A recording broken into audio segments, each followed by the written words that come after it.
I'm Ghada Radwan. I'm a registered focusing trainer. I am a researcher in Make Sense project with the University of Iceland. You call this program the Olive Tree Program. What does this name mean? We name the Olive Tree Program as this name because when we burn the olive tree, it can has ability to reactive its seeds again and grow again. So we name it as Olive Tree Program in order to support resilience. You ran this program in Gaza for many years. Why do you want to transfer this program now to immigrants and refugees who are Arab-speaking or Palestinian here in Iceland? In the Olive Tree Program, we document many activities and many exercises from focusing therapy to support the resilience of our Palestinian people when I was in Gaza and teach focusing therapy, and then we spread it to support immigrants in Iceland, and maybe later we can spread this important program to support the resilience of other stakeholders in many areas in the world. You went to Gaza more than 10 years ago to assist Ghada in teaching focusing methods to build resilience and life skills. What was it like teaching these methods there? Yes. So we were sponsored by the Quakers in Galway in Ireland and in the UK to go, myself and a guy called Jerry Conway. And we wanted to introduce basic level focusing to the Palestine Trauma Centre. So we did a basic focusing program with them at that time, 2011. And then we came back in another 2 years. We brought somebody called René Veuglers from the Netherlands, and he was teaching people how to work with children in this way. But at the end of that, we'd put together a program for community groups, I think it was 12 sessions, and Ghada became the leader of that focusing group. And she very much developed the program then, translated all the material into Arabic, making it appropriate, for the people there, using art, using drama, their own culture, as well as just group discussion and conversation. And the benefit was really people being listened to in a certain way, being respected for what they had to say. There was no judgment, and it was saying, actually, you have your own way forward. So she was quite familiar. And my job then was to help her to turn that into a training program where she could train other people, like what we're doing here actually in the Olive Tree, how she could train trainers. And we'd begun to do that with a group of psychologists. And I think what was interesting is for them, it was a new introduction to a different method. And I'm not a psychologist or a therapist, but the idea of listening in this way and being able to kind of be in touch with your own self and be in touch with what was inside you was actually quite new for psychologists, which was kind of surprising in a way. And then coming to Iceland, and she was saying, there's an opportunity to develop the Olive Tree Program. And initially it was, oh, that's marvellous, you'll be delivering it. And then she was saying, oh no, we'll be training people to deliver it.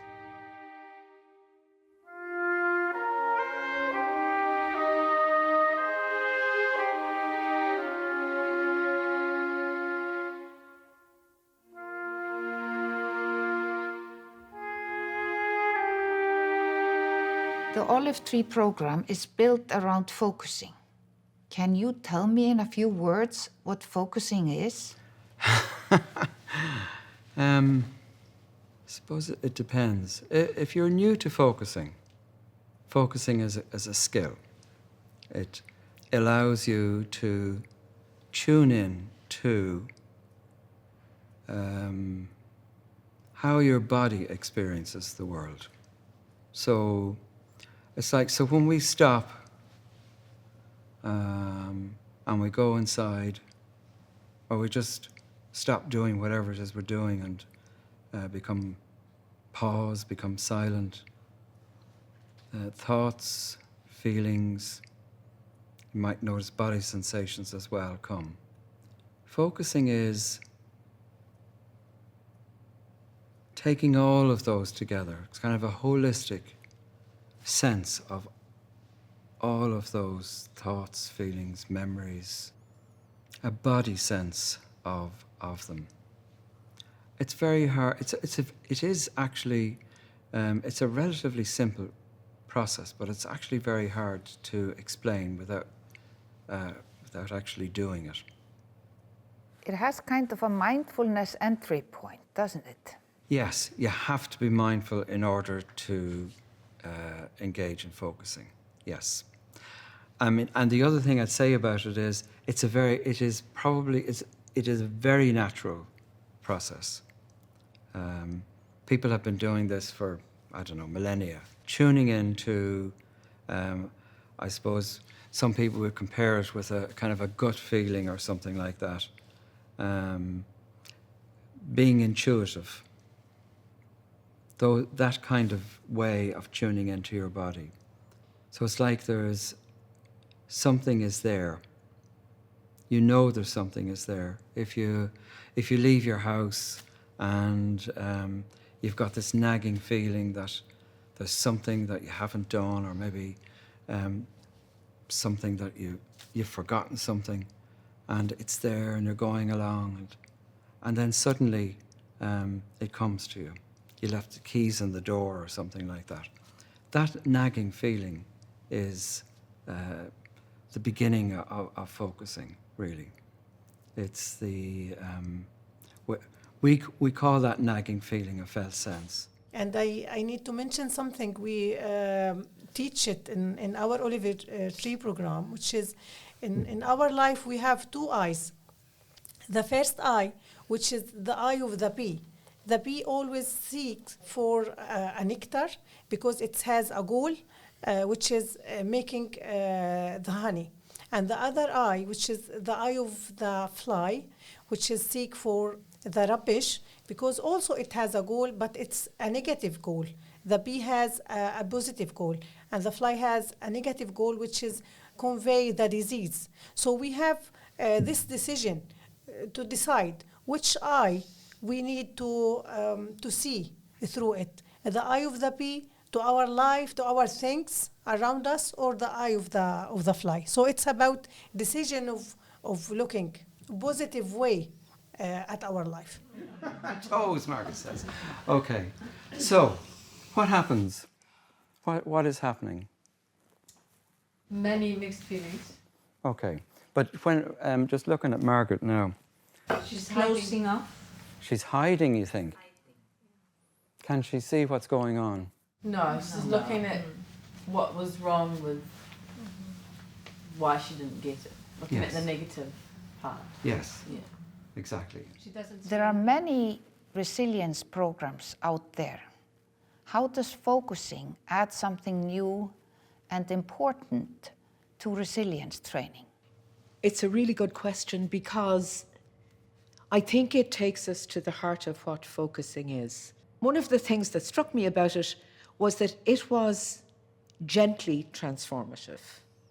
In other words, where a lot of therapeutic approaches can be painful or focus on the painful, focusing has this capacity to put people in touch with really the richness of their own resources, the richness of their own inner world.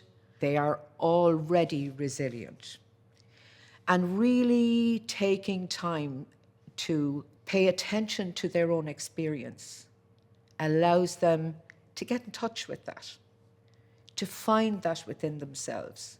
So as trainers, we don't give people anything except maybe a key. You need to take a pause to rethink. Take a pause to rethink. Okay. Maybe even go for a walk. Okay. Can you see a little bit more clearly now? Yeah. Okay. Thank you. So, I did learn a lot in these 3 days about my resilience. Sometimes it's there, but maybe I didn't structure it well. But now after these days, I can see, oh yeah, Mo, you have this resilience point, and you have that, and you have that, and I need to acknowledge it so that I can deal much more better in the future with any, distressing event or any unpleasant, experience that I may pass in my life. to be honest, there is a lot of stigma regarding the, asking for a psychological help, asking for anything regarding this area. And this stigma is all over maybe many, countries and many cultural. I think when I'm figuring out now the Olive Tree program, it gives you a better understanding of yourself, and at the same time, it will result in a better, let's say, you will come in peace with your, with your psychological stigma. You can deal with it, and it can ease the way to ask for help, because at the end, a lot of people do not ask for help because it is a stigma. After psychological first aid, some immigrants and refugees need something more. How can the focusing-based methods you are introduced here offer something important to this group? Well, the needs are different according to the different groups that we are dealing with. So we can say that the people from the Middle East have a completely different need from the people from Ukraine, and that may be related to the cultural context also. So we are always trying to figure out what are the needs for these specific groups. Psychological first aid and focus therapy, in a way or another, they are linked, but they are not the same. I do believe, like focus therapy, it gives a deeper insight into the resilience and into the coping mechanism more than the psychological first aids. How can the Olive Tree program be useful for your work with school children and teenagers? Well, throughout the program, we are learning to give a chance, to take a break, to give distance, and having dialogues. It's like a responsibility from both sides, people who are coming to Iceland and as well the system who are welcoming them, to learn new methods and to understand them. And you have to learn from their experience and to share ours so we can meet in the middle way. Example for my daughter, when she went for the first time for the kindergarten and she returned to home, she said, "Mommy, my partner said I'm short." And what? I'm short.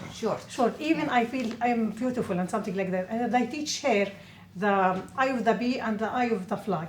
And she returned to the kindergarten again, and she returned after some times, and she said, he said to me again, I am short, but I feel I'm clever. I believe now he has the eye of a fly. I have the eye of the bee. And after some time, she said, "Mommy, my friend had the same situation, and I teach her the eye of the bee and the eye of the fly." and after that, I realized that my little daughter became a teacher, really, because what I need to say something about when we believe in the eye of the bee or in the positive attitude, sometimes we